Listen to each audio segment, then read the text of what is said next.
rame bener Bandara Narita Tokyo. Gue lagi nyari toilet yang kosong karena pengen bokra. Mumpung lagi di negara yang toiletnya ada semprotannya. Dan betul sekali, gue sekeluarga lagi terbang menuju Jakarta. Tapi sebelum kita ngebahas soal kepulangan, mari kita bahas soal apa yang terjadi selama seminggu ke belakang di .id Weekly Vlog.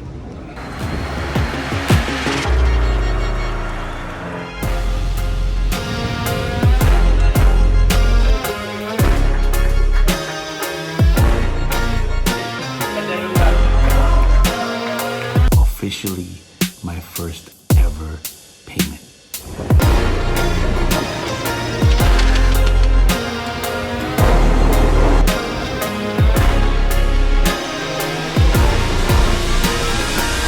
Thank you very much, everybody. Thank you. Give it up for your host.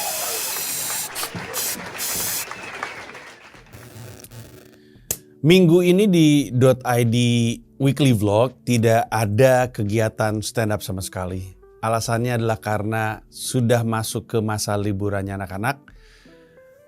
Gue maunya mengoptimalkan hari-hari gue untuk anak-anak. Jadi kalau mereka libur kemudian liburannya ditinggal kerja, artinya tidak dimanfaatkan berliburnya karena bapaknya stand up, rasanya sayang gitu. Apalagi karena kami tahu sebenarnya anak-anak cuma punya sekitar kurang dari 10 hari untuk liburan di New York sebelum kami liburan ke Indonesia untuk summer break. Karena sudah direncanakan ketika selesai 1 tahun ajaran dari September sampai dengan bulan Juni, summer breaknya pengen ke Indonesia karena rindu tanah air beta. Jadi banyak kegiatan yang sifatnya liburan, kayak tanggal 3 di hari Senin gue gak kemana-mana, gue di rumah aja beberes, cuci baju segala macem.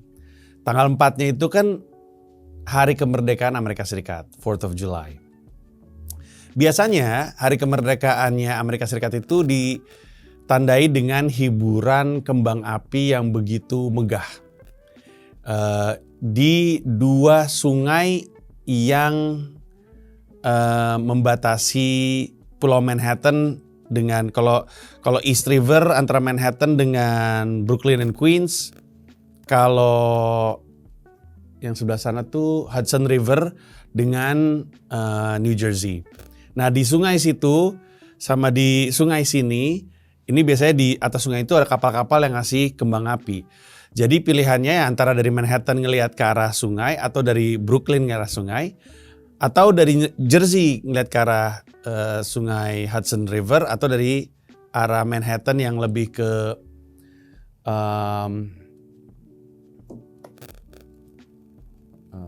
east ya, west, yang lebih ke arah west untuk ngelihat kembang apinya. Nah terus gue pikir sekalian staycation aja kali. Akhirnya gue cari hotel, gue cari hotel yang informasinya adalah tempat yang tepat untuk ngelihat fireworks 4th of July. Ketemulah nih sebuah hotel namanya The William Vale. Hotelnya hotel ya kayaknya hotel independen gitu ya, bukan dari chain gede, yang berarti looknya oke, tapi servisnya nggak terlalu, udah banyak detail-detail yang kurang lah, kayak lift yang nggak ada penjelasan apa namanya. Kalau misalnya di tembok kan kita bisa ngelihat ya liftnya lagi naik dari lantai ke berapa itu, terus nggak ada informasinya, gitu-gitulah. Jadi tapi reviewnya katanya oke. Jadi gue booking kamar di situ dan harga 4th of July-nya cuma untuk 1 malam dari 4 ke 5. Itu mahalnya 2 kali lipat. Udah mah hotel yang gak murah, 2 kali lipat pula. Oke, ini kan kolam renangnya nih. Ini kolam renangnya gratis, tapi ini nih yang tempat duduk ini yang bayar mahal lagi. $400-600. Nah, ada tempat duduk yang gak bayar, yaitu di belakang sini. Jadi kalau nggak mau bayar duduknya di sini. Tuh. Ini orang-orang pada duduk di sini. Duduk di sini gratis.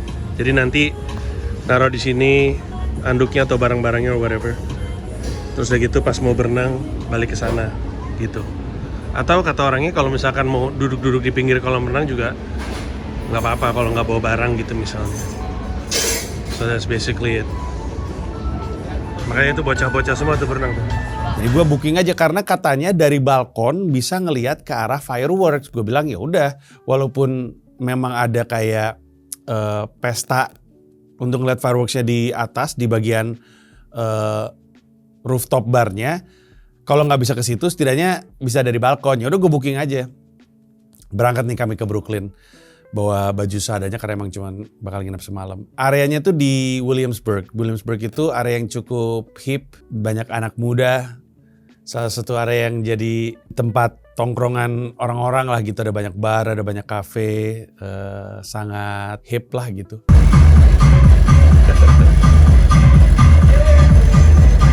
Banyak hipster. Nah, kami check-in di hotel, ternyata kamar kami tuh ada balkonnya.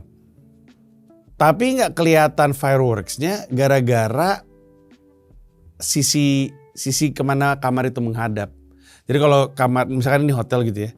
Kalau kamarnya menghadap ke sini kelihatan tuh karena fireworks-nya sebelah sini. Tapi karena kamar gue ngadep ke sini, nggak kelihatan tuh. Kalau gue keluar balkon terus gue nengok ke situ, nggak kelihatan karena kurang sini lagi lah. Ditanya di atas masih bisa booking atau enggak, masih, tapi itu untuk 22 tahun ke atas anak-anak nggak bisa. Party semua.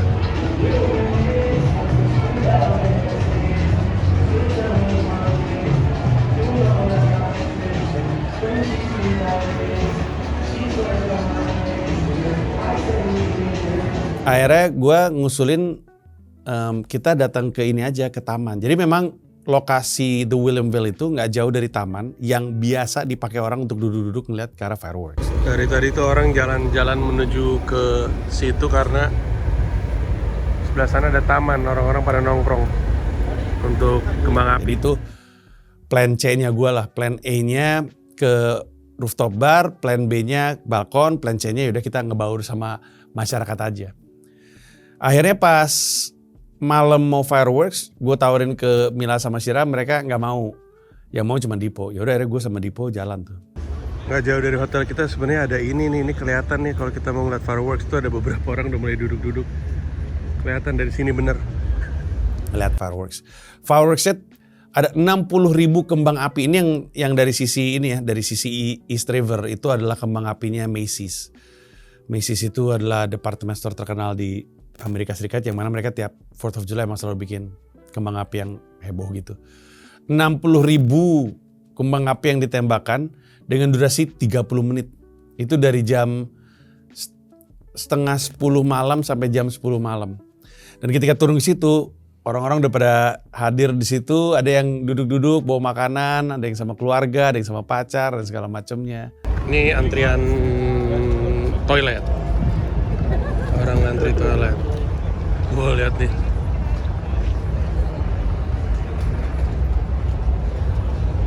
Nah, dari sini kelihatan. Terus pas kembang api mulai, ya indah sih. Walaupun harus gue akuin tidak seindah kembang api malam tahun baru.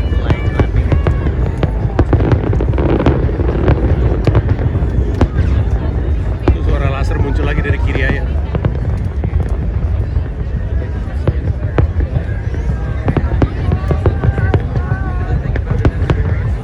Tapi tetap indah. Gue sama Dipo ngeliatin, terus mengagumi, terus Dipo bilang, pantesan orang pada bawa kursi sama bawa makanan ya.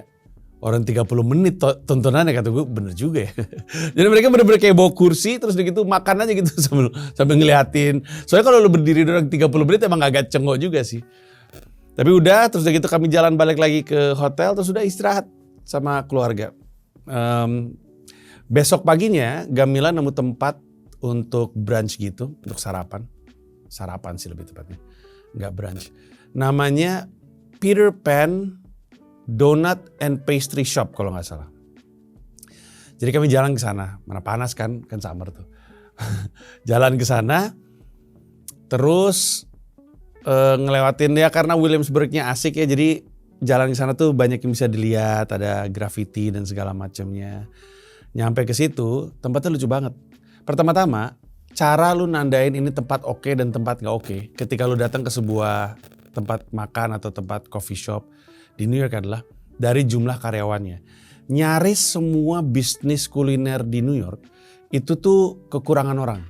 Lu ngeliat bahkan kayak Starbucks ya, lu bisa ngeliat Starbucksnya bisa muat kapasitas kalau penuh ya. Mungkin bisa kapasitas 80 mungkin. Orangnya cuma satu. Memang gak keisi penuh.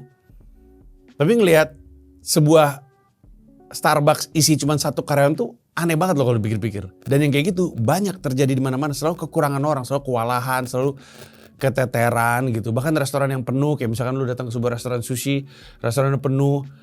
Si waiter yang nerima atau nyatet-nyatetin pesanan bisa cuma satu.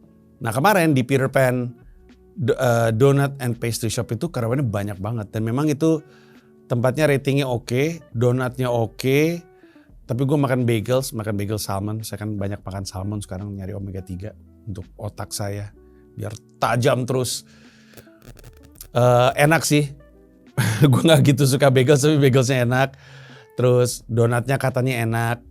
Terus gue minum kopinya enak. Pengalamannya menyenangkan sekali. Dan kelihatan secara layout kayak klasik gitu. Gue gak tahu berapa lama usia si tempat ini, tapi nikmat sekali. Kalau misalnya lu sempat ke Brooklyn atau di daerah Williamsburg, cari deh Peter Pan Donut and Pastry Shop. Menyenangkan sekali. Udah tuh tanggal 4 kami check out, balik rumah.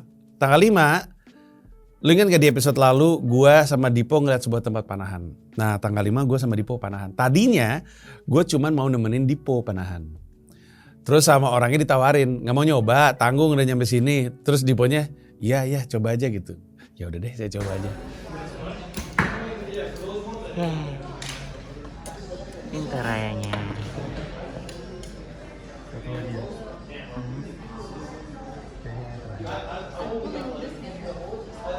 Tiga, dua, satu. Terus gue akhirnya panahan tuh pertama kali. Nah panahannya itu namanya apa ya katanya Dipo, nama jenis baunya itu busurnya. Tapi Dipo tuh kalau panahan di Indonesia tuh biasanya pakai busur yang kayu. Kemarin tuh pakai busur kayak dari besi gitu. Pokoknya bahan metal lah, gue gak tahu bahannya apa. Adamantium kali. Terus jadi gue baru tahu kalau panahan itu tuh kita tuh gak megang talinya, gak diginiin. Tapi ada alat lagi terpisah yang ada kayak triggernya gitu. Jadi benangnya itu diginiin. Abis itu alatnya itu yang kita tarik. Nanti kalau misalnya kita mau nembak, stuck gitu. Nanti dia nembakin anak panahnya. Susah sekali panahan itu. Gue gak tahu salahnya di mana. Apakah karena kan ada ada 2 lubang ternyata. Ada lubang di tali sama ada lubang di si busurnya. Apakah nggak sejajar? Karena emang bisa diutak-atik. Apakah badan gue terlalu melenting? Apakah badan kurang miring? Atau badan gue gue gak tahu lah. Tapi sangat tidak konsisten gue. Ada 2 anak panah yang ke tengah. Tapi ada 1 anak panah jauh sekali. Bener-bener keluar dari kertasnya. Jadi gue susah bener dah panahan dah. Kalau kayak gini bukan hoki nih. Ini aja goblok 1. Gokil. Karena cuman diajarin cara manahinnya. Tapi terus gak dibimbing lebih serius lagi. Karena mungkin emang bukan les ya. Jadi mungkin harus bayar lebih. Tapi Dipo tampak happy dan Dipo bilang Dipo pengen rutin di situ. Terus ya itu pengalaman pertama yang menyenangkan lah. Nah udah itu kan hari Selasa, Rabu, Kamis panahan. Nah hari Jumat Gamila lagi-lagi punya ide untuk ke American Museum of Natural History. Waktu di London kami pernah tuh ke The Natural History Museum London. Bagus sekali. Datang ke versi Amerikanya. Bagus banget. Gede banget. Lengkap banget. Bagus banget. Semua tentang apa yang ada di planet bumi ini ada di situ. Dari satwa, bahkan di luar planet bumi. Dari luar angkasa kan ada planetariumnya. Anak-anak gue juga baru masuk planetarium tuh kemarin tuh. Di museum tersebut. Waktu di sini kami nggak pernah ngajak mereka ke planetarium di sini. Jadi dari mempelajari luar angkasa di planetarium sampai tentang planet bumi kita, planet bumi kami, pertumbuhannya, maksudnya tata surya tuh dari mana, terus kenapa menjadi begitu banyak galaksi, terus perubahan yang terjadi di planet bumi, sampai makhluk yang ada di atasnya. Makhluk di atasnya itu dari mikroba, serangga, dinosaurus, sampai umat manusia. Dan umat manusia pun yang dibahas tuh ada berbagai macam ras dan suku, termasuk Indonesia ada di situ. Ada Indonesia walaupun standar ya gitulah, alat tradisional, terus wayang, terus senjata, terus baju, ya biasa aja sih. Nggak gitu lengkap. Tapi ada, bahkan yang lebih aneh lagi, ketika lagi di area yang menjelaskan Southeast Asia, tidak ada Thailand dan tidak ada Malaysia. Tidak ada Thailand dan tidak ada Singapura, apa tidak ada Malaysia. Tapi Filipina ada, Indonesia ada, terus nggak tahu Malaysia atau Singapura yang ada. Aneh banget.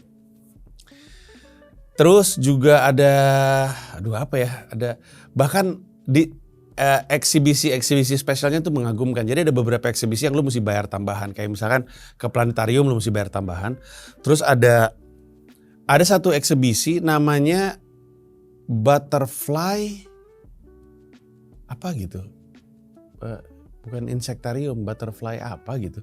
Dimana lu masuk ke sebuah area dimana di dalam area tersebut itu ada ribuan kupu-kupu terbang kemana-mana. Dan ya walaupun untuk banyak orang di Indonesia ngelihat kupu-kupu tuh ya biasa aja ya.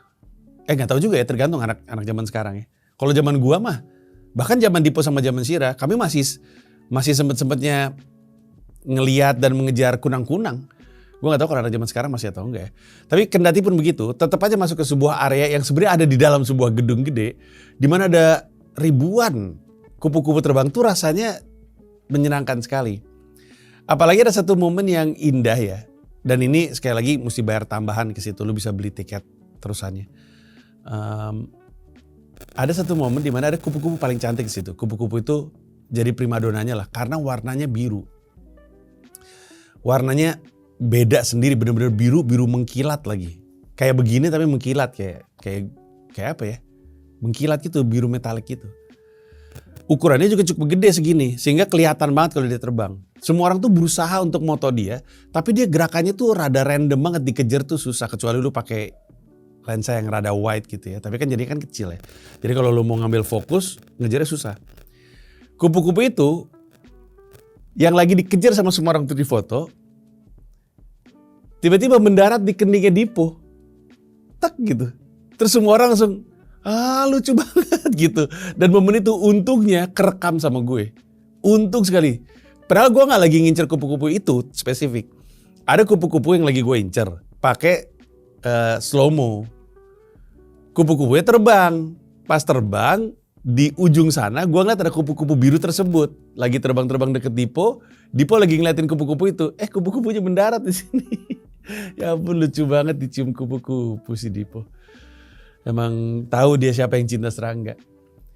Si Dipo juga di antara semua eksibisi, dia paling lama di eksibisi serangga itu insektarium. Dia bilang I can watch ants live all day long gitu. Dia seneng banget di antara semua serangga.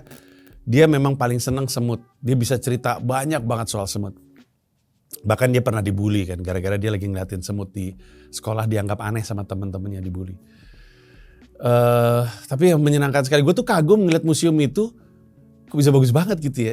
Kan ada anggapan bahwa anak muda zaman sekarang tuh gak mau ke museum. Itu anggapan yang sering disebut karena museum-museum di Indonesia tuh pada basi lah gitu. Tapi jawabannya tuh bukan itu. Kalau museum lu keren, banyak yang datang. Gue akan bahas spesifik hanya soal di American Museum of Natural History. Gue akan bahas spesifik soal itu, tunggu aja videonya. Tapi itu salah satu pengalaman yang menyenangkan. Kalau misalnya memang sempat ke New York, itu kayaknya salah satu yang wajib banget deh. Kayaknya gue udah pergi ke sejumlah museum kan. Rezeki gue karena gue udah berkeliling dunia, sampai museum di Afrika gue datengin. The Cradle of Humankind, titik nol ditemukannya fosil tertua. Ya kalau percaya teori evolusi, fosil tertua turunannya manusia ada di Afrika. Jadi gue udah ke berbagai macam museum di seluruh dunia. Menurut gue itu yang terbesar, terlengkap, terbaik. Menurut gue. Jadi mesti ke sana. Dan kalau punya rezeki lebih, datengin semua eksebisinya. Karena kekejar kalau semua eksebisinya. Yang nggak kekejar ke semua displaynya. Gede banget. Kayaknya itu kalau mau tenang 3 hari. Saking gedenya. Gue pernah ke The Louvre loh. Dan menurut gue The American Museum of Natural History ini mengagumkan. Oh tapi gue belum pernah ke itu, ke DC, ke museum apa tuh. Gue belum pernah ke sana. Nanti deh. Tapi untuk yang udah pernah gue alami itu salah satu yang terbaik. Udah itu hari Jumat. Hari Sabtu kami gak ngapa-ngapain, siap-siap aja, packing, istirahat. Karena capek banget ke museum tersebut. Gede banget. Terus hari Minggunya kami terbang ke Jakarta.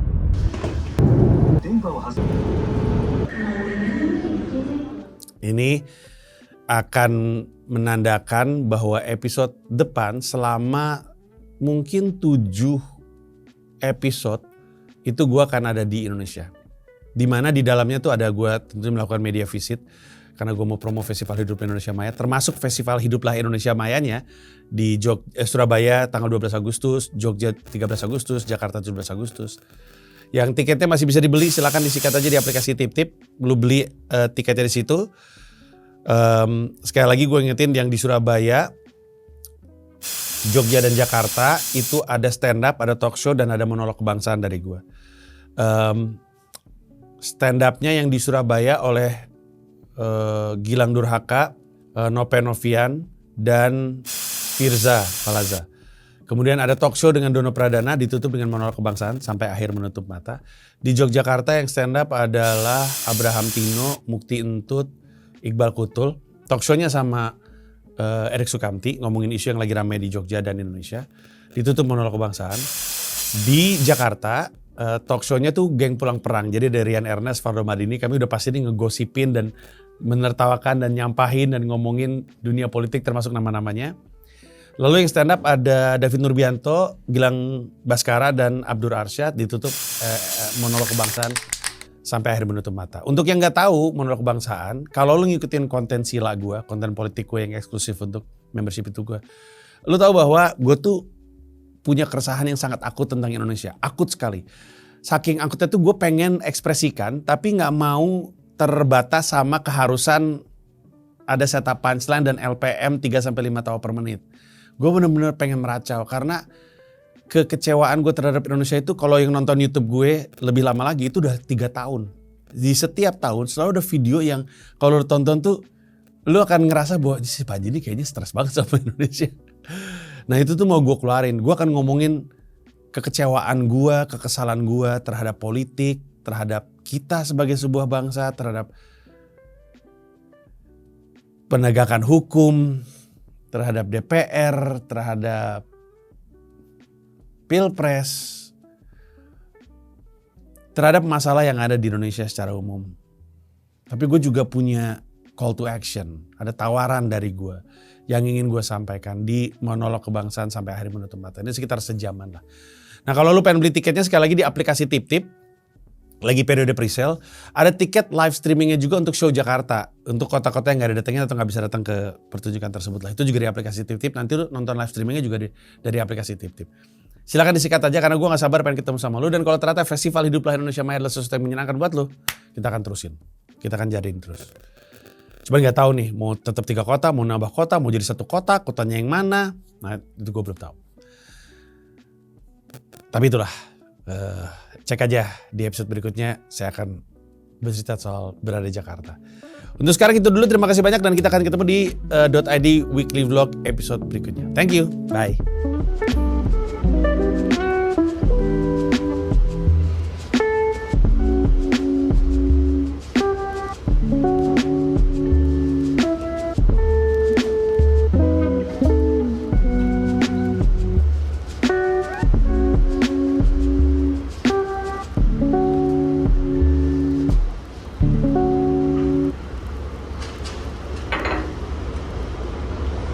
Terima kasih banyak udah nonton video ini sampai akhir. Mau mengingatkan saja bahwa seluruh video gua stand up di New York City bisa lu akses dengan menjadi member YouTube gua. Ada 3 level, ada yang Rp30.000, Rp125.000, ada yang Rp1,5 juta, masing-masing punya manfaat sendiri-sendiri. Tapi yang pasti, dari yang Rp30.000, lu udah bisa akses semua video stand up gue di New York City tanpa disensor, tanpa dipotong, termasuk video-video yang sebelumnya. Terima kasih sekali lagi.